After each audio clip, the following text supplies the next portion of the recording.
성전에 나온 사랑하는 모든 믿음의 성도님들, 오늘도 하나님의 말씀이 여러분 심령 가운데 잘 새겨져서 정말 오늘 제목처럼 흥강하게 되어지는 그런 놀라운 축복 가운데 함께하기를 주의 이름으로 축원을 드립니다. 우리 몸에는 어느 곳에든지 암세포가 번식합니다. 놀라운 것은 머리카락에도 암세포가 있습니다. 뼈에도 암이 있습니다. 혈암을 걸렸던 사람도 있어요. 우리 몸에는 암세포가 잘 붙지 못하는 곳이 없는 것 같아요. 그런데 우리 몸에서 암세포가 거의 붙지 못하는 곳이 오직 한 곳이 있다고 합니다. 그게 뭐냐면 심장입니다. 심장암이라고 여러분 지금 살면서 들어보신 적 있습니까? 전 들어본 적이 없어요. 거의 못 들어보셨을 거예요. 또한 저도 못 들어봤습니다. 심장에만 암세포가 거의 붙지 않는 이유가 두 가지가 있다라고 해요. 첫 번째는 뭐냐면 심장은 늘 일하기 때문에 암세포가 붙지를 못한대요. 태어나서 죽을 때까지 잠시도 쉬지 않고 일을 하는 것이 심장이에요. 1분에 대략 60번을 뜁니다. 그러니까 1시간이면 3,600번, 하루면 86,400번, 1년이면 3,153만 6천 번을 뛴대요, 심장. 만약 100살을 산다면 약 310억 번을 뛴다라고 이야기합니다. 그러니까 쉴 틈 없이 심장은 계속 일하는 거예요. 그래서 암에 걸리지 않는다라고 해요. 그리고 두 번째는 심장은 따뜻하기 때문에 암에 걸리지 않는데 피는 심장으로 들어왔다가 또 심장을 통해서 나갑니다. 이것을 평생 반복하는 거예요. 살아있는 동안에. 따뜻한 피가 계속해서 심장을 지나가기 때문에 심장은 늘 따뜻해요. 따뜻한 곳에는 암세포가 붙지 못합니다. 그래서 몸이 찬 사람들이 암에 잘 걸린다고 이야기를 해요. 저는 열이 많은 사람이에요. 열이 많아요. 그래서 모르겠어요. 암에 걸리지 않을 거라고 저는 확신을 가지고 있습니다. 그죠? 몸에 암세포가 붙듯이 영적인 암세포인 마귀가 붙는 사람이 있습니다. 두 종류의 사람이. 하나는 하나님의 일을 하지 않는 사람입니다. 하나님의 일을 안 하고 은혜만 받으려는 사람이 있다는 거예요. 이게 문제라는 거죠. 그리고 두 번째로는 신앙이 식어진 사람들이에요. 우리는 뜨거운 성령을 체험하고 뜨거운 예배를 드리고 뜨거운 찬양과 기도를 해야 돼요. 그러니까 내 예배가 뜨겁게 살아있어야 된다는 사실입니다. 그러면 영적인 암세포인 마귀가 달라붙지 않는다는 거죠. 우리는 하나님의 일을 해야 돼요. 그리고 뜨거운 신앙, 뜨거운 믿음을 가지고 있어야 돼요. 오늘 나오는 믿음의 사람은 뜨거운 신앙으로 하나님의 일을 했던 사람입니다. 느헤미야는 뜨거운 신앙으로 하나님의 일을 하다가 흥황한 사람이 바로 느헤미야예요. 본문을 보면 느헤미야는요, 그 당시 사마리아의 총독이었던 산발랏과 산발랏을 돕던 도비야의 말을 빌려서 자신이 이스라엘 자손을 흥황하게 하려는 사람이라고 지칭을 했어요. 이 말은 느헤미야가 다른 사람의 표현을 빌려서 자신에 대해서 말을 하는 것이지만 당시 사람들의 객관적 시각을 보여주고 있다는 사실입니다. 무슨 말이냐면 나는 흥황된 사람, 나는 정말 하나님의 축복을 받은 사람이다라고 본인이 이야기했지만 나 뜨거운 얘기가 아니라 그 정도로 그런 삶을 살았다라는 사실이에요. 그래서 제가 여러분한테 말씀을 드렸던 이유가 뭐냐면 내가 자아자찬하는 것도 중요하지만 중요한 것은 내 이웃에 있는 나와 함께하는 믿음의 사람이 저 사람은 믿음이 있다. 저 사람은 진정 예수의 영이 있는 사람이고 예수의 사람이다라고 인정을 해줘야지만 된다라는 사실이에요. 나 혼자 자아자찬해서는 안 돼요. 자기 도취에 빠져서는 안 돼요. 인정해줘야 돼요. 그게 무엇보다도 중요해요. 그러니까 느헤미야는 흥황하게 하는 사람이었습니다. 흥황하게는 이 단어가 토마라는 단어인데 물질적 의미에서의 풍요와 정신적 의미에서 안정을 가리키는 단어예요. 그러니까 이 흥황했다라는 게 뭐냐면 물질적으로는 풍부한 것을 얘기하고 정신적으로는 안정을 찾아요. 평안함을 누리는 거예요. 그러니까 우리말로 세력을 왕성하게 하다라는 그런 표현과 똑같은 거예요. 그러니까 또 그 다음에 보면 흥황하게 하려는 단어, 이 단어는 갈망하다, 간청하다라는 의미를 가지고 있어요. 그러니까 두 단어를 조합하면 느헤미야가 얼마나 간절하게 이스라엘의 재건을 원했는지를 우리가 알 수가 있다는 사실. 느헤미야는요 간절히 예루살렘의 재건을 원했고 그가 원하던 대로 예루살렘을 물리적인 측면과 영적인 측면에서 흑암을 이루게 했던 사람이 느헤미야예요. 느헤미야서의 내용은 유대인들이 멸망을 하고 약 140년이 지난 후에 이야기가 바로 느헤미야예요. 바벨론 포로로 잡혀가서 70년 그리고 1차와 2차 기한 후에도 70여 년이 흐른 시점에서 일어난 사건입니다. 그 당시 느헤미야는 이민 3세였어요. 느헤미야는 바사제국, 즉 페르시아의 아다사스다 왕의 술 맡은 관원으로 지금으로 보면 왕의 비서실장 정도 되는 높은 직책을 가지고 있었던 사람이 느헤미야예요. 그런데 느헤미야는 예루살렘의 황폐함에 대한 소식을 듣고는 바사제국에서 누릴 수 있는 권력을 다 내려놓고 예루살렘 총독으로 가는 거예요. 그리고 어려운 환경 속에서 52일 만에 예루살렘 성벽을 재건함으로 물리적인 흥황을 이뤄냈고 또 에스라와 함께 유대인의 신앙 부흥과 회개 운동을 일으켜서 영적인 회복을 그런 흥황을 이뤄냈던 인물이 바로 느헤미야다라는 사실. 오늘 설교 제목 흥황하게 하는 사람. 하나님께서는 저와 여러분이 흥황하게 하는 사람이 되기를 하나님 간절히 원하고 계시다는 사실. 그리고 우리가 이 말씀을 듣기 전에 나는 심정으로 내가 있는 자리에서 내가 흥황을 부흥의 역사를 이뤄가는 그런 하나의 밑거름이 되는 사람인지 아니면 그 공동체에서 암적인 첫 부분에 말씀할 때 암적인 존재와 같은 존재인지 여러분 이걸 분간을 할 줄 알아야 돼요. 그냥 신앙생활 하니까 나는 하나님을 믿으니까 나는 정말로 하나님 부흥의 역사를 이뤄가는 하나님의 사람이야 라고 이야기할지 모르겠지만 그 공동체 안에 암적인 존재들이 있다는 사실이에요. 교회가 왜 나눠지고 붕괴되어지고 쪼개지는 줄 아십니까? 그거는 암적인 존재들이 있기 때문에 그런 거예요. 그런데 중요한 건 암적인 존재들이 가꾸러운 신앙인들이 아니에요. 거의 몇십 년씩 신앙생활 했어요. 알 거 다 알아요. 그런데 마귀짓 하고 있는 거예요. 저는 여기서 기도할 때 그런 얘기예요. 하나님 우리 교회를 무너뜨리는 성도들 간에 같이 화합하는 무너뜨리는 악한 마귀와 같은 그런 짓을 악한 것들을 떠나가게 해달라고 그 기도를 해요. 그거는 내가 하는 게 아니라 악한 마귀가 들어와서 그런 것들을 만들어가는데 분간을 못하는 거예요. 나는 잘한다라고 생각하는데.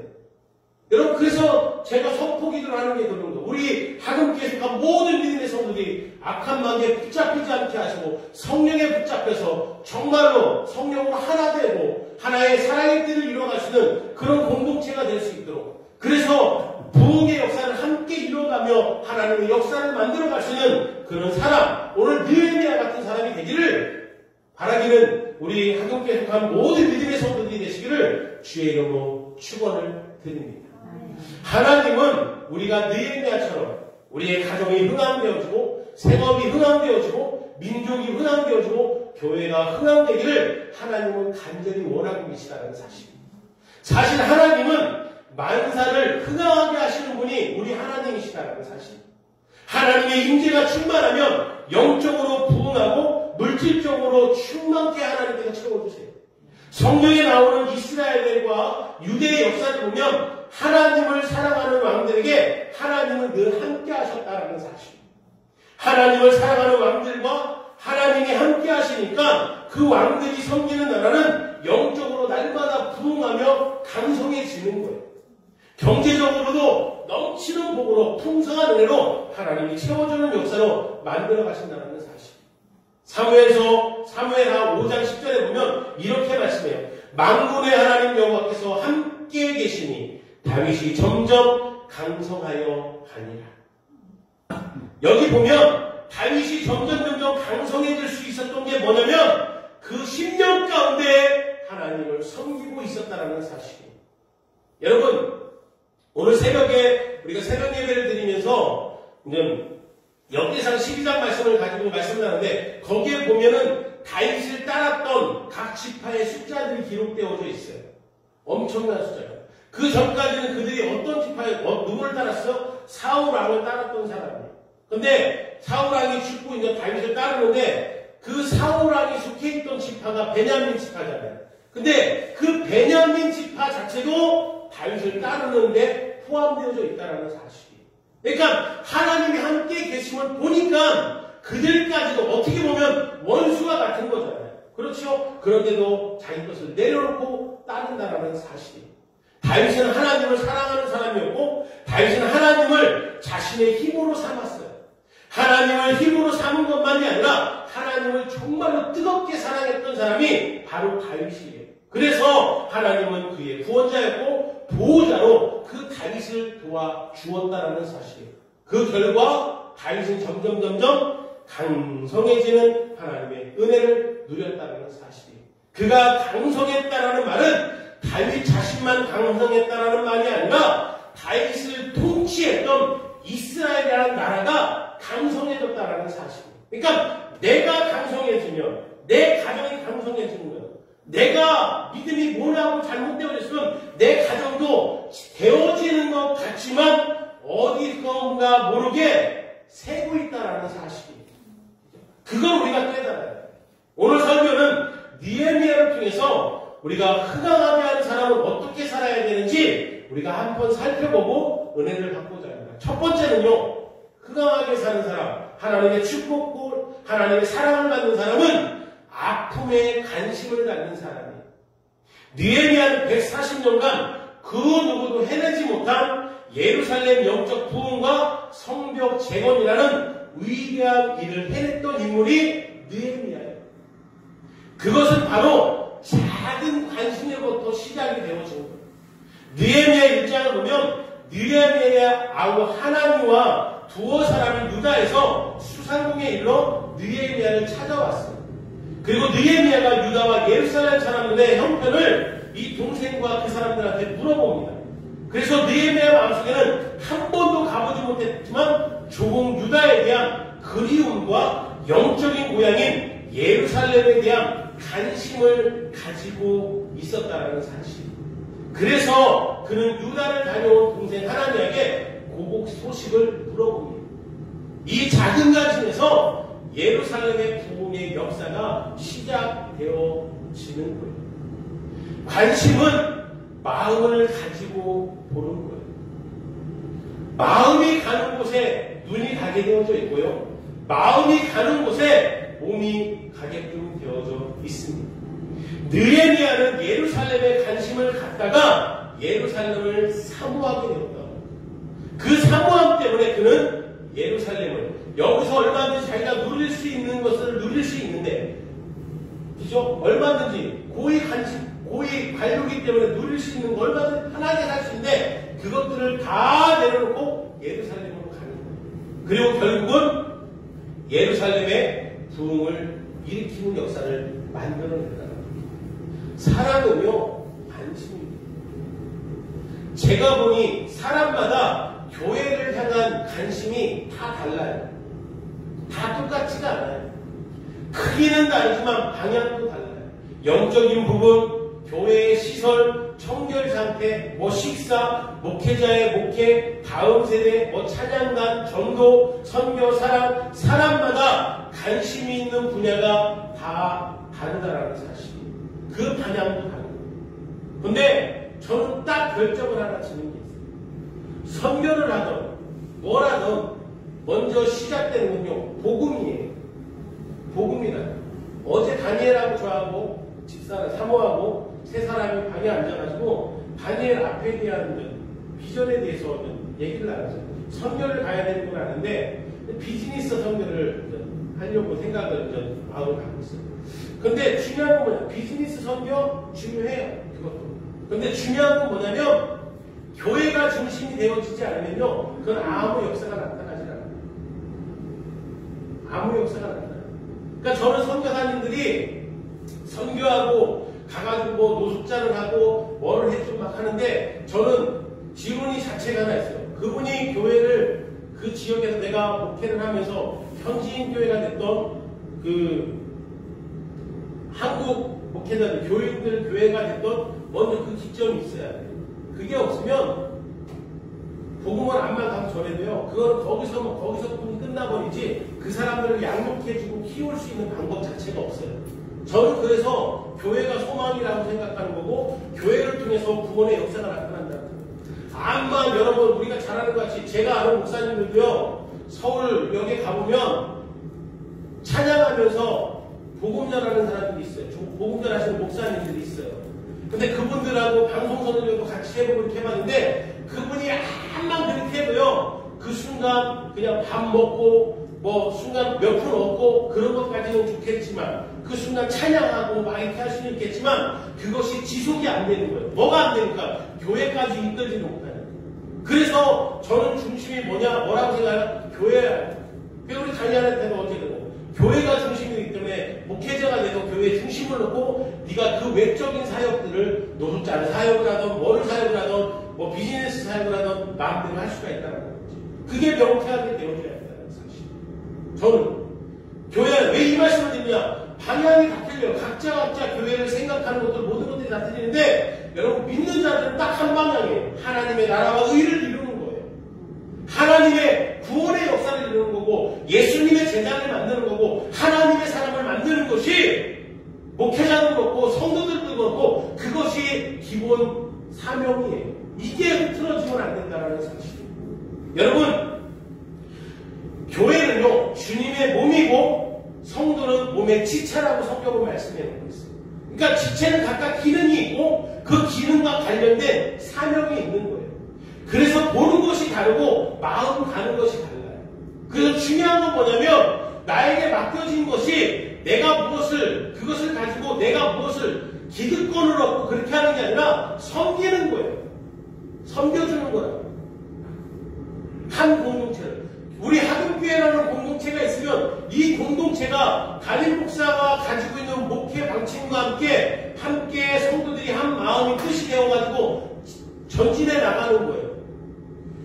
그렇지 않으면 그거 하기 싫으면 본인이 바깥에 나가서 교회 세워가지고 본인이 담임 목사 해가지고 본인이 교회를 만들면 돼요. 공동체가 함께 가는데 담임 목사가 하는데 기도하면서 받았던 것을 가지고 그건 아니다라고 얘기하면 그 사람은 거기 있을 필요가 없어요. 나가야지. 저는 그렇게 생각해요. 그게 기본이 돼야 돼요. 그죠? 여러분 똑같은 거예요. 내가 아버지 싫어. 옛날에는 그런 게 많았었잖아요. 그래서 자수성가하는 분들 같은데 아버지하고 집에서 있으니까 맨날 농사만 짓고 그거만 해라. 너는 나에게 농사져야 된다. 꼭대기질 해야 된다. 근데 자기는 뭘 갖고 있는 거예요? 나는 나가서 사업도 하고 싶고 정말로 멋있는 거부가 되고 싶은데 그럼 어떻게 해요? 그 사람은 나중에 짐 싸가지고 서울로 올라가죠. 거기 있으면 내 뜻하고 안 맞으니까 내가 원하는 거 그거하고 똑같은 거예요. 그래서 우리 교회가 지향하는 것 함께 담임 목사가 지향하는 목회 방향이 함께 성도들이 각각 직분에 맞게 맞춰 나갈 때 하나님의 역사가 나타난다는 사실이에요. 여러분 우리는 하나님의 자녀이기 때문에 하나님의 교회에 관심을 가져야 돼요. 그런데 우리의 관심이 교회 안에서만 끝나는 게 아니라 세상 일에도 관심을 가져야 돼요. 그 영혼들을 바라봐야 된다는 사실. 왜냐하면 세상도 하나님이 만드셨기 때문에 그렇습니다. 지금은 비록 마귀가 통치하는 이 세상 나라일지라도 믿음의 사람들이 관심을 갖고 기도하고 하나님의 말씀을 따라서 행동하면 이 세상에 하나님의 통치를 받는 부분들이 늘어나게 되어질 것이고 그 하나님의 나라가 그 세상 가운데 확장되어지고 하나님의 의가 그 가운데 세워질 수가 있다는 사실. 18세기 영국의 유명한 정치인 중에 일리엄 윌버퍼스라는 사람이 있어요. 이 사람은 25살에 예수님을 영접합니다. 그때부터 그는 주님에게 늘 물어봐요. 주님, 나에게 주신 사명이 무엇입니까? 라면서 늘 주님 앞에 끊임없이 기도를 하는 거예요. 그런데 그때 자신의 마음에 관심과 부담으로 다가오는 것이 뭐였냐면 영국의 노예들이 잡혀온 것들이 보여진 거예요. 이상하게 노예들에게 관심을 가지고 노예를 보면 마음이 괴롭고 슬프고 저절로 기도가 나오는 거예요. 그래서 그는 하나님께서 나에게 노예를 해방시키라고 부르신 것 같다는 생각을 하는 거예요. 감동을 받은 거예요. 그래서 27살 때부터 노예 폐지 운동을 일으키기 시작하고 그렇게 발명하는 거예요. 그리고 내가 노예를 폐지하는 운동이 하는데 가장 잘할 수 있는 것이 무엇일까 생각해보니까 정치인이 되는 거예요. 그래서 사명을 가지고 하원의원에 도전을 했고 30살에 하원의원이 되었습니다. 그가 하원의원이 되어서 열심히 투쟁한 결과 그가 48살 때 영국 안에서 노예 무역을 폐지시켜버렸습니다. 그리고 그의 나이 62살이 되었을 때 영국 안에서 노예 제도 자체가 완전히 폐지되었다는 사실입니다. 그런데 여기서 끝이 아니에요. 이 사람은 나이 72세 때 영국이 지배하는 모든 나라, 호주, 뉴질랜드 등의 노예 제도가 완전히 철폐되도록 그 일을 그 사람이 했다라는 사실입니다. 노예 제도 폐지라는 이런 위대한 일을 이 일리엄 윌버 퍼스라는 이 사람이 노예에 대한 그 관심을 갖고 시작되어지니까 하나님께서 그를 통해서 그런 역사를 만들어갔다는 사실입니다. 중요한 게 뭐예요? 큰 것을 이루는요. 우리는 대부분 그러잖아요. 여러분, 대한민국의 여의도 순복음교회, 사랑의 교회, 연세중앙교회, 대한민국의 전 세계적으로 10대 교회 중, 가장 큰 교회 10대 교회 중 7개 교회가 대한민국에 있어요.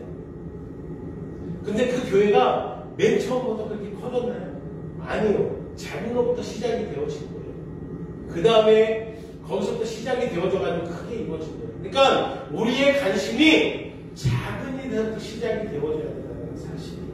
우리 주변에 아픔을 가지고 있고 성도들의 아픔을 가지고 있는 것들을 싸매주고 보듬어주고 내 마음에 들지 않을지라도 상처를 주어서는 안 돼요. 내 뜻에 맞지 않는다고 해도 그렇게 내가 생각하는 주관을 가지고 가면 안 돼요. 왜? 삶이 다 틀리기 때문에.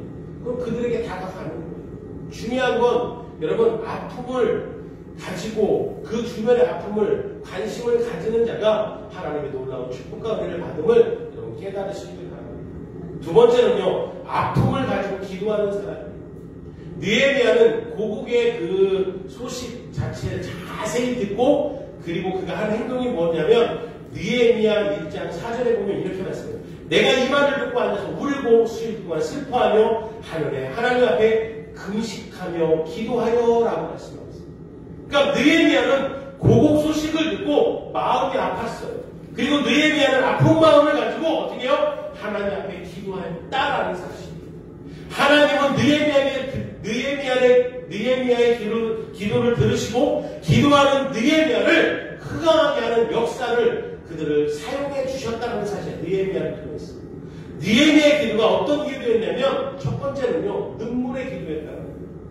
느헤미야는요, 고국의 소식을 듣고 울며 기도했습니다.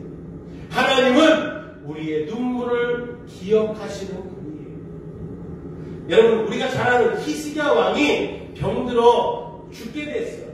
그때 하나님께 눈물로 기도했을 때 하나님이 그에게 뭐라고 말씀하세요? 내가 네 기도를 들었고 내가 네 눈물을 보았노라 라고 말씀하고 있어요. 하나님은 우리의 기도를 들으시고 우리의 눈물을 보시는 분이라는 사실이에요. 그때 하나님의 역사가 나요. 그리고 두 번째는 하늘에 하나님께 기도했다는 사실. 느헤미야는 기도의 대상을 알았다는 거죠. 일본에는요 800만 개 이상의 우상이 있다고 합니다. 집에 들어갈 때부터 우상이 있는 거예요. 대문서부터 현관서부터. 안타깝게도 그들은 하나님을 빼고 모든 신들을 다 섬깁니다. 우리는 이제부터 영원까지 여호와를 송축하리라 할렐루야 그 절의 말씀을 보면 우상에 대한 말씀이 나옵니다. 눈이 있어도 보지 못하고 귀가 있어도 듣지 못하고 입이 있어도 말하지 못하는 게 뭐예요? 그게 우상이라는 거죠. 시편 115편 8절에 보니까 우상들을 만드는 자들과 그것을 의지하는 자들이 다 그와 같으리로다 그렇게 말씀합니다. 우상은요 무능해요. 우상을 만드는 자들과 그것을 의지하는 자들도 무능하다는 말씀입니다. 그래서 우상은 우리는 전지전능하신 창조주 하나님을 믿어야 되고 구원자이신 하나님만 영원히 섬길 수 있는 그런 믿음의 결단이 우리 가운데 있어야 된다는 사실입니다. 그리고 세 번째는요, 금식 기도를 해야 됩니다. 왜 느헤미야는 하늘의 하나님 앞에 금식하며 기도했을까? 예루살렘을 흥황하게 하실 분이 하나님뿐임을 그는 알았기 때문에 그렇다는 사실입니다. 기도는 전능하신 하나님께 아뢰는 거예요. 금식 기도는 생명을 내건 기도예요. 죽으면 죽으리라는 각오로 하는 기도가 금식 기도예요. 그래서 하나님은 금식 기도에 응답해 주시는 그런 마음으로 죽으면 죽이라는 결단을 가지고 하나님 앞에 나와요. 그리고 네 번째로는 조상을 대신하여서 회개하는 기도를 했다는 거예요. 이것은 흔히 중보 회개라고 이야기합니다. 느헤미야 1장 6절에서 7절에 보면 이렇게 하면서 이제 종이 주의 종들인 이스라엘 자손을 배워 주야로 기도하오며 우리 이스라엘 자손이 주께 범죄한 죄들을 자복하오니 주는 귀를 기울이시며 눈을 여시사 종의 기도를 들으시옵소서. 나와 내 아버지의 집이 범죄하여 주를 향하여 크게 악을 행하여 주께서 주의 종 모세에게 명령하신 계명과 율례와 규례를 지키지 아니하였나이다. 지금 자기 자만 얘기하는 게 아니라 자기 조상들의 죄를 이야기하면서 이 죄를 용서해달라고 이야기합니다. 욥기서에 보면 욥이 어떻게 해요? 자녀들이 죄를 범하지는 않았을까? 그래서 날마다 어떻게 해요? 자녀들 수대로 송아지를 잡아서 번제를 드리잖아요. 그렇죠? 여러분 그런 거예요. 그러니까 죄를 멀리 해야 돼요. 다섯 번째는요, 말씀에 근거한 기도예요. 느헤미야 1장 8절에서 9절에 보면 느헤미야는 하나님께서 모세를 통해 주신 약속의 말씀을 붙잡고 기도했다라고 말씀합니다. 우리도 기도할 때 내가 생각하는 것, 내가 원하는 것을 기도해야 하지만 그것이 하나님의 말씀에 합당한 것인지를 우리가 한번 살펴봐야 된다는 사실. 그리고 하나님 말씀에 합당한 것이라면 담대히 구하는 것. 그러면 하나님의 응답이 있어요. 그리고 순간적인 기도가 있었다는 거죠. 1절과 2절에 보면 아다다스다 왕이 느헤미야의 얼굴에 수심을 발견하고 이렇게 물어봐요. 무슨 걱정이 있느냐? 무엇을 원하느냐? 이게 느헤미야가 대답했는데 그냥 대답한 것이 아니라 하늘의 하나님께 기도하고 대답해요. 느헤미야 2장 4절에서 5절에 왕이 내게 이르시되 그러면 내가 무엇을 원하느냐 하시기로 내가 곧 하늘의 하나님께 묵두하고 왕에게 아뢰되라고 말씀합니다. 그러니까 말할 때 그냥 한 게 아니라 자기 스스로 이야기한 게 아니라 하나님의 뜻을 먼저 구하는 거예요. 하나님의 뜻. 중요한 부분이에요. 내가 생각하는 걸로 얘기하는 건 그건 세상적인 거예요. 하지만 이게 하나님의 뜻이 맞고 하나님의 말씀이다라고 얘기할 수 있죠. 근데 우리는 이걸 못해요. 제가 가만히 성도들하고 대화를 나누고 모든 것들 대화 나누면 자기 생각 얘기하지 성경 말씀을 가지고 얘기는 안 해요. 성경에 그런 얘기 없거든요. 성경에 그런 얘기 없어요. 여러분 우리가 명심해야 돼요. 느헤미야 왕과 대화하는 중에도 순간적으로 하나님께 기도를 해요. 우리는 생활 속에서 이런 기도를 해야 돼요. 무슨 말을 해야, 무슨 일을 할 때나 무슨 말을 할 때 순간적으로 어떻게 해야 되는지 하나님께 순간순간 기도하면서 하나님의 뜻을 구하고 하나님의 원하신 가운데 이야기할 수 있는, 말을 할 수 있는 그게 있어요. 그게 하나님의 역사예요. 근데 우리는 그런 것도 없이 내가 지켜보니까, 내가 생각해보니까 그건 자기 생각이에요. 그걸 내려놔야 돼요. 그걸 내려놓지 않으면 나중에 내가 악한 방향에 사로잡힐 수밖에 없어요. 여러분 우리 교회 안에 죄송한 얘기지만 악한 영에 붙들린 자들이 있어요. 제가 누구라고 얘기는 안 하지만 제가 신앙생활을 하면서 저는 그런 영적인 분별력을 하나님 주셔가지고 죄송한 얘기지만 하나님께서 잡힌 자가 있어요. 근데 본인은 몰라요. 근데 그게 어디서부터 시작이 되느냐? 내 뜻이 맞다라고 생각하는 거예요. 내가 체험했고, 내가 지금까지 신앙생활했고, 내가 이랬으니까 이렇다라고 얘기하는 거예요. 그거 나중에 마귀한테 틈을 줘가지고, 마귀한테 잡혀가지고, 마귀한테 쓰임받는 얘기잖아요. 그래서는 안 된다는 거예요. 그래서 늘 기도해야 되는 거예요. 이게 정말로 우리 공동체를 세워갈 수 있는 말인지, 이게 정말로 성경에 나와 있는 말씀인지, 여러분, 그걸 우리가 잘 기억해야 돼요. 특히, 제가 여러분한테 권면드리고 있어요. 저에 대한 말씀에 대해서는 여러분들 평가를 하든지, 비평을 하든지 판단하지 마세요. 무슨 말인지 아십니까? 저는 하나님께 기도하면서 하나님 받은 걸 가지고 말씀을 전하는 거예요.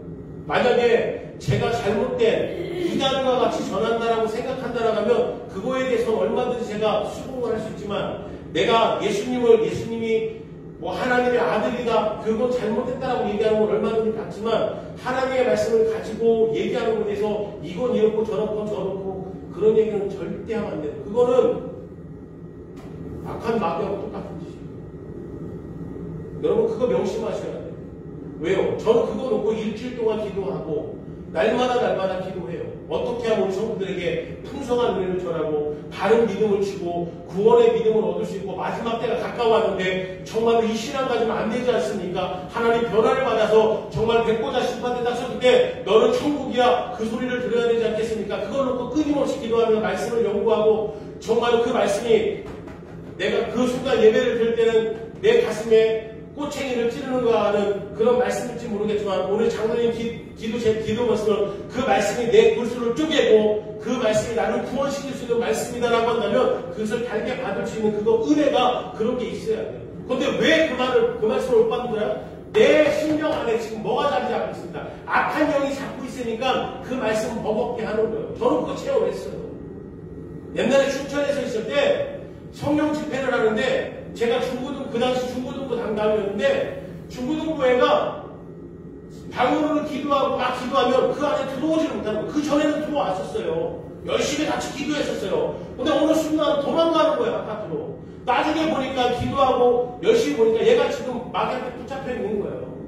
그러니까 막 방언하면 막 기 붙잡고 막 안 들으려고 하고 있고 막 그러는 거예요. 그래서 아니나 다를까 목사님하고 엎어쳐가지고서는 해봤더니만 귀신이 들어와가지고 말씀을 못 듣게 하고 기도 못하게 하고 딱 해버리는 거예요. 무슨 얘기냐? 막아버린다라는 얘기예요. 그러니까 여러분 틈을 줘서는 안 된다는 얘기죠. 그러니까 내가 지금 하나님의 말씀을 받는데 껄끄러미고 지금 오늘 나에게 하나님의 은혜를 주시는구나. 하나님이 나에게 정말로 이렇게 정말로 찔리는 말씀을 하시면 나를 살리시는 거. 그 사람은 소망이 있어요. 그런데 아이고 오늘도 저 소리하네. 이러면 그 사람은 벌써 누구한테 잡혀있는 거예요? 마귀한테 붙잡혀 있는 거예요. 하나님의 말씀은 살았고 운동력이 있다는 말씀을 하고 있어요. 그죠? 그 살아있는 말씀이 내 안에 들어왔는데 내 심령 안에서는 그 말씀을 받지 않으면 누가 죽어 있는 거예요? 말씀이 죽어 있습니까? 내가 죽어 있습니까? 내가 죽어 있는 거예요. 그걸 깨달으셔야 된다는 사실. 그래서 무엇을 하든지 우리가 하나님 앞에 기도해야 돼요. 말씀 하나를 전하더라도 기도해야 되고 권면을 할 때도 기도해야 되고 기도하면서 일어나야 돼요. 그리고 7번째는요. 끈질긴 기도를 해야 돼요. 1장 1절에 보면 느헤미야가 하나님으로부터 예루살렘 소식을 들었을 때가 기스느월이라고 되어져 있어요. 이거는 태양력으로 따지면은 12월 초에 해당하는 거예요. 12월이다. 그리고 느헤미야가 아다사스다 왕 앞으로부터 허락을 받을 때가 2장 1절에 보니까 니산월이라는 되어져 있어요. 그러니까 니산월은 태양력으로 4월 초예요. 그러니까 지금 얼마큼 지난 거예요? 내 4개월이 지난 거예요. 그러니까 느헤미야는 예루살렘의 항폐함에 대한 소식을 듣고 4개월 동안 쉬지 않고 기도했다는 얘기죠. 그리고 응답을 받는 거예요. 그러니까 느헤미야는 한두 번 기도하는 게 아니라 기도를 포기한 게 아니에요. 기도를 시작하고 응답 받을 때까지 포기하지 않고 기도했다라는 사실이에요. 그러니까 우리가 그 기도를 해야 돼요. 저는 끊임없이 기도해요. 끊임없이 하나님의 나라가 이 땅 가운데 이루어지기 위해서. 여러분 그게 무엇보다도 중요하다는 사실. 여러분 이란 왕국에 가면 가보지는 못했어요. 저는 이란이라는 땅 사우디에는 가봤어요. 옛날에 걸프전 전쟁이 있었을 때 이런 의료 지원단 파견을 보내는데 잠깐 그 지역 들어간 지역을 정찰하고 그 임무를 해서 한 3개월 동안 갔다 온 적이 있어요. 근데 왕궁에 가면 현관을 장식한 거울 모자이크가 있다라고 해요. 이 거울 모자이크는 너무나 아름다운 예술품입니다. 천장 기둥이 작은 거울로 모자이크 되어 있고 그 모자이크를 조명 장치에 비추면 무지갯빛 나는 아름다운 자태를 드러낸다고 합니다. 이 거울 모자이크에는 사연이 있대요. 이란 왕궁의 현관을 장식할 때 거울로 장식하기로 결정하고 유럽에서 거울을 주문해 왔어요. 그런데 거울을 운송하는 과정에서 그만 그 거울을 깨트려버린 거예요. 깨져버린 거울 때문에 사람들이 염려하고 있을 때 한 예술가가 찾아와서 깨진 거울을 제게 맡기십시오. 아름다운 예술품을 만들어 놓겠습니다. 라고 말을 합니다. 그리고는 그 예술가는 깨진 거울을 가지고선 세계적인 유명한 한 예술품을 만들어 버린 거예요. 저는 이 글을 읽으면서 우리가 기도하는 시간은 깨진 거울이 작품이 되는 시간이라고 저는 감동을 받았어요. 우리는 깨져 있어요. 그 깨진 것을 아름답게 만드는 게 뭐예요? 그게 기도예요. 우리는 세상을 살아가면서 예루살렘이 깨진 것처럼 우리 개인의 마음이 깨져 있고 우리의 가정이 깨어져 있고 우리의 생업이 깨어져 있고 국가가 깨어진 아픔을 겪고 있습니다. 그러한 때에 비판과 원망만 해가지고는요 변화가 일어나지 않는 거예요. 그 깨진 것을 붙잡고 기도할 때 엄청난 놀라운 걸작품이 만들어진다는 사실입니다. 왜냐하면 전능하신 하나님은 모든 것들을 합력하여 선을 이루시는 분이기 때문에 그렇습니다. 그래서 여러분들이 합력하여 선을 이루는 그분과 함께하기를 주의 이름으로 축원을 드립니다. 여러분 기도하는 시간은요 눈물이 보석이 되는 시간입니다. 여러분 이런 책 보셨어요? 눈물이 보석이 돼요. 나중에 한번 시간이 되면 한번 책 사가지고 여력이 되시면 책 사서 한번 보세요. 이민경 목사님이라는 분이 이 책을 쓰셨어요. 이 여자 목사님이신데 이분이 어린 시절 아버지에게 성폭행을 여러 차례 당하셨대요. 그런데 감사하게도 이분이 하나님을 만나고 자신의 아픔을 기도로 바꾸셨다는 거예요. 그랬더니 하나님은 이분이 당한 아픔을 극복하게 하셔서 지금은 자신처럼 아픔을 당한 많은 사람들을 치유하는 사역을 풍성하게 감당하게 하신다. 하나님은 기도로 눈물을 보석으로 바꾸셨다는 그 책 제목이 그거예요. 그 책 제목. 한번 읽어보시기 바랍니다. 마지막 세 번째는요. 하나님의 감화 감동을 받을 줄 아는 사람입니다. 흥행하는 사람, 하나님의 축복을 받은 사람, 하나님의 쓰임받는 사람. 감화라는 말은 마음과 생각과 감정에 변화가 일어난다는 거예요. 감동이라는 말은 마음과 생각과 감정이 움직이는 말이에요. 그러니까 이 두 단어는 같은 뜻이에요. 그러니까 12절을 보면 느헤미야는 하나님께서 예루살렘을 위해 무엇을 할 것인지 자기 마음에 주신 것이 있다고 말합니다. 그런데 개역성경을 보면 이 부분을 하나님이 자기 마음을 감화하사 예루살렘을 위하여 무엇을 행하게 하는지 알게 하셨다라고 말씀하고 있어요. 여기서 내 하나님이 내 마음을 감화시켰다. 다른 말로 얘기하면 나의 하나님이 나의 마음 안에 넣어주신 무엇, 그 사명, 그것이다라는 거죠. 그러니까 우리가 흔히 나는 하나님께 어떤 감동을 받았습니다라고 말을 합니다. 그 말은 하나님께서 내 마음에 어떤 것들을 하고 싶은 마음을 넣어주셨어요라는 말과 똑같은 말이 됩니다. 그래서 감동이 하나님의 음성이에요. 이걸 받으면요, 저는 여러분 성령의 음성, 성령의 감동, 성령이 하시라는 게 뭔지 아십니까? 저는 딱 두 가지로 표현합니다. 두 가지.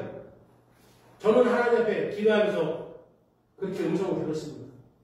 네가 보는 것, 그게 하나님의 감동입니다. 네 귀에 들리는 것 너보고 하라는 거예요. 내 눈에 보이면 너보고 하라는 거예요. 네 귀에 들리면 다른 사람한테 하라는 게 아니라 너한테. 그게 저는 하나님의 성령의 감동이라고 생각하는 사람이에요. 그런데 우리는 눈동장님이죠. 봐도 관심도 없고 들려도 관심도 없고. 그러니까 하나님의 막혀져 있는 거예요. 열어놓으셔야 돼요. 보이면 나보고 하라는 거예요. 부담이 갈지 모르겠지만. 제가 말씀드렸잖아요. 제가 필리핀 선교를 하면서 필리핀 얘기도 죄송하지만 여러분 정말 그들이 안타까운 모습을 보니까 할 수밖에 없는 거예요. 할 수밖에. 그리고 또 한 가지는 저는 그런 마음을 가졌어요. 제가 하나님께 기도하는데 그런 감동을 주셨어요. 야, 내가 너한테 물질 이만큼 주면 네가 나를 위해서 쓰는 게 몇 %가 되느냐? 몇 %가? 그리고 나머지를 가만히 봐라. 하나님을 위해서 쓰냐? 너 먹고 사는데 점점 궁금했어. 가만히 보니까 하나님 앞에 드리는 거는요. 끼케야 11조. 그 다음에 뭐 감사 조그만 거. 보니까 내가 100만 원을 벌으면 하나님 앞에 20만 원도 안 드리는 거예요. 하나님이 저에게 건강을 주시고 모든 것들을 다 허락해 주셔가지고 넘치는 걸 100만 원이라는 돈을 주셨는데 알고 보니까 하나님 앞에는 20만 원도 못하고 나머지 80만 원은 내 먹고 사는 거에 전 모든 것들을 다 쏟아붓는 거예요. 그래놓고 우리 뭐라고 해요? 하나님 기도할 때 내가 하나님 앞에 열심히 했습니다. 하나님 아시지 않습니까? 알기는 뭐라고? 저 그렇게 기도했다니까요, 제가. 근데 깨달아지는 거예요. 그 다음부터 어떻게 해요? 아, 물질의 죄를 범하지 말아야 된다. 하나님이 주신 것에 내가 할 수 있는 최선을 다하고, 내가 굶지만 않으면 되고, 내가 어디 다닐 때 남들한테 거렁뱅이 같이 보이지만 않고, 그래도 얼마든지 내가 어려운 자들을 도와주고, 선교하고, 그럼 얼마든지 가능하겠다라는 생각을 딱 하나님 감동을 주시고, 그때부터 저는 그냥 가는 거예요. 근데 하나님은 어떻게 하냐면 하나님이 그렇게 하면 말리실 것 같죠? 하나님이 이 모양 저 모양으로 하나님이 돕는 자들을 보내주셔가지고 놀랍게 역사를 하는 거예요. 그래서 서로 기도하는 거예요. 여러분들에게도 건면하고 거예요. 여러분 눈에 보이면 그거 여러분으로 하라고 얘기해요. 내 귀에 들리면 저 사람이 하는 게 아니라 나한테 하나님 나 없는데요. 네가 할 수 있는 최선을 다하는 거예요. 여러분 우리가 하나님 앞에 드림을 얼마나 드릴 수 있겠습니까? 얼마나 드릴 수 있겠어요? 근데 하나님은 뭘 보시냐? 내 모든 것들을 드린다는 것이 내가 할 수 있는 최선이에요. 어떤 사람은 그게 물질을 위해서 죄송합니다. 100만 원을 낼 수 있고 어떤 사람은 두 넷돈을 드렸던 여인을 칭찬해 주셨던 것 같이 1000원이 될 수도 있어요. 그 사람의 최고의 것을 드린 거예요. 그 사람은. 근데 100만 원 드린 사람이 1000원 내면 나 이거 최고의 것을 드렸습니다. 만 원을 내면 최고의 것을 드렸습니다라고 하나님이 기뻐 받으실까요? 그건 아니다라는 얘기죠. 그러니까 두 앱들을 듣던 칭찬하는 거예요. 그러니까 성령의 감동을 받으면 여러분 따지지도 않고 묻지도 않고 그냥 하나님 앞에 온전히 올리려면 하나님이 채워주시고 부어주시고 역사하신다라는 사실입니다. 여러분 그걸 깨달으셔야 돼요. 마지막 간증만 하고 마치겠습니다.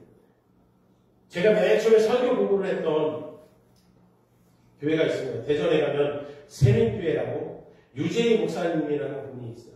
참 그분 아픔이 많은 분이에요. 딸이 하나 있는데 친딸을 죽었어요. 결혼하고 죽었어요.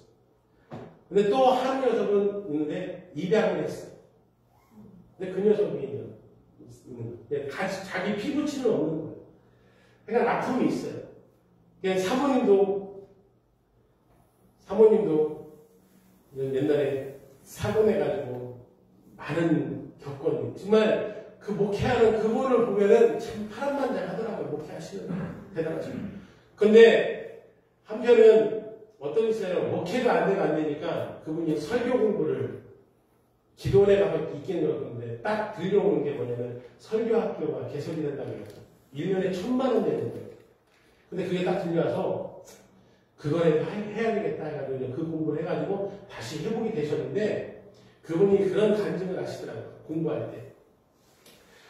어느 날 하나님 기도하니까 하나님이 뭘 하라고 얘기를 하는 거예요. 그래서 목사님이 하나님 저는 정말로 다 드리고 하나도 없어요. 하나님 드릴 게 없어요. 그런데 하나님이 너 보험 들고 있지 않느냐?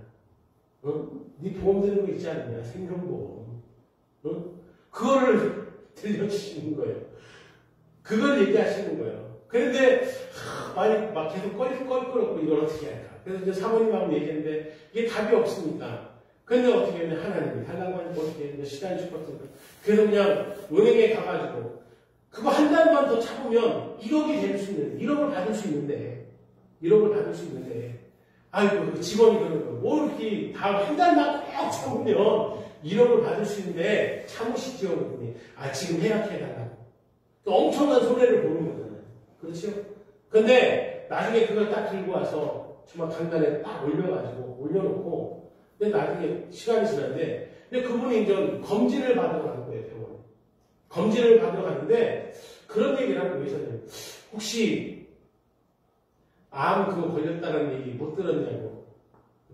아니 못 들었다는데 암 자국이 있다는 얘기예요. 근데 나중에 알고 보니까 기도해보니까 하나님이 그런 감동을 주셨대요. 네가 그것으로 올림으로 말미암아 내가 그 병을 그 암을 내가 치유해줬다는 거예요. 만약에 안 그렸으면 암에 걸려버려요. 그 간증을 하면서 그런 얘기를 하시더라고요. 그러니까 무슨 얘기냐면 지금 말씀 마지막 하나님 앞에 쓰임받는 사람, 하나님의 축복을 받는 사람은요 하나님의 감동을 받아요. 감동. 근데 그것을 내 뜻에서 해석하는 게 아니라 하나님의 뜻 아래서 해석해서 헌신하고 충성하고 달려가는 거예요. 그러면 하나님께서 때가 되어지면 부어주시고 역사하시고 함께 하신다는 사실이 여러분 저는 그런 간증거리요 너무나 많이 나요. 그렇게 복받은 사람들을 너무나 많이 봤고요. 그리고 그 하나님의 영상에 감동하지 못하고 자기 멋대로 했다가 정말 망한 사람들도요 참 많이 봤어요. 제가 아는 선배 한 분은 제가 다니던 신학교에서 총학생회장까지 하셨던 분이에요. 정말로 말씀도 대단하시고 지혜도 대단하신 분이에요. 근데 결혼을 잘못했어요. 형수를 잘못 얻어가지고요. 형수는 목회에 관심이 없는 거예요. 뭐만 관심이 있냐? 돈 버는 일에만 관심이 있는 거예요. 그래가지고 목회하는 또 선배님이 또 좀 여자를 휘어잡았으면 참 좋았을 텐데 여자한테 이제 끌려다니는 입장이니까 이거 하자, 이거 하고 저거 하자, 저거 할 때마다 과일장 사면 쫄딱 망해, 마트 하면 쫄딱 망해, 다 망해니까 나중에 돈이 하나도 없는 거예요. 그리고 저는 나중에 오살리 기도에 올라가지고 뭐 금식기도 하러 간다지만 솔직한 얘기는 뭐 금식기도는 아니고 돈이 없으니까 금식기도 하는 거지. 밥 사 먹을 돈이 없으니까.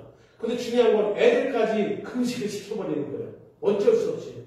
근데 그때 제 목교회 목사님이 그 당시 거기 그 부흥사에서 거기에 한 주간 동안 집회를 하러 가는데 저보고 이제 도와달라고 해가지고 제가 부교육자 시절에 있습니다. 가서 도와드리는데 화면을 이렇게 쭉 돌려봐요. 이렇게. 저 성의 숙소에서 있는데 돌려보면 성도들을 쫙 이렇게 비춰요. 강단도 비치고. 근데 거기서 많이 분분히 보이는 거예요. 한참 지났는데. 봤더니만 그래서 한번 그 자리를 제가 찾아갔어요. 예배 끝나고 만나서 얘기했더니만 자취지정을 쭉 얘기하시는 거예요. 그거 어떻게 해요? 둘이는 금식하라. 뭐, 그거 어쩔 수 없다. 근데 애들은 내가 밥을 먹여줄 수 있도록 내가 우리 담임 목사님한테 얘기한 거예요. 그러니까 담임 목사님이 거기 있는 동안에 밥 먹을 수 있도록 기도하라고 얘기해가지고 꼬맹이 두 녀석은 먹고 둘이는 금식해야 돼요. 그리고 금식하고 모든 것들 다 하고 전라도에 가고 지금 목회 잘하고 계세요. 여러분 하나님 부르신 목적이 있잖아요. 그것을 내려놓고 자기 뜻대로 가려고 하니까 하나님이 바닥까지 치게 만드셨어요. 근데 지금은 좀 너무나 기쁘고 은혜롭다는 사모님들이 깨달으시고 형수도 그런 거예요. 그러니까 여러분 하나님의 감동과 은혜를 받으시는 거예요. 결론의 말씀입니다. 오늘 세 가지. 아픔을 아는 자가 돼야 돼요. 그렇죠? 남의 아픔을 내 아픔같이 얘기해야 돼요. 작은 일에 관심을 가져야 돼요. 그리고 그 아픔을 놓고 기도해야 되고 또한 아버지 성령께서 주시는 감동과 은혜를 여러분 우리가 깨닫고 정말 그 앞에 온전히 순종하면 오늘 느헤미야를 통해서 51일 만에 정말 예루살렘 성벽이 재건되어지고 정말 신앙운동의 도움의 역사가 일어났던 것 같이 우리를 통해서 하나님의 역사가 나타날 것이고 그것을 통해 우리 가정이 축복을 받고 우리 자녀들이 축복을 받고 우리 자녀들이 축복을 받을 줄 믿습니다. 그런 은혜가 있기를 주의 이름으로 축원을 드리고 기도하겠습니다.